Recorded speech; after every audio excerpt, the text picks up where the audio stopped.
முதல்வராக வேண்டும் என்ற மு.க. ஸ்டாலினின் கனவு ஒருபோதும் நிறைவேறாது என்று பாமக நிறுவனர் ராமதாஸ் விமர்சித்துள்ளார். சேலத்தை அடுத்த மேட்டூரில் நடைபெற்ற பாமக பிரச்சார பொதுக்கூட்டத்தில் பங்கேற்று பேசிய அவர், வரும் மக்களவைத் தேர்தலுடன் திமுகவின் அத்தியாயம் முடிவுக்கு வர உள்ளதாகவும், 40 மக்களவைத் தொகுதி மற்றும் 18 சட்டமன்ற தொகுதி இடைத்தேர்தலிலும் அதிமுக கூட்டணி வெற்றி பெறும் என்றும் ராமதாஸ் கூறினார்.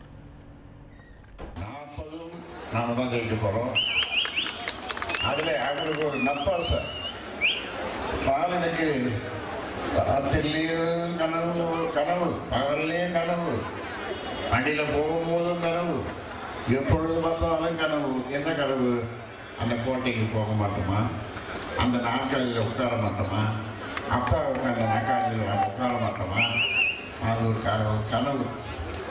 பாவம், அந்த கனவு நனவாக போவதில்லை. அவருக்கு ஒரு நப்பாசை, இந்த 18 தொகுதி இடைத்தேர்தல் வருது அப்படின்னு. 18 உங்களுக்கு முட்டை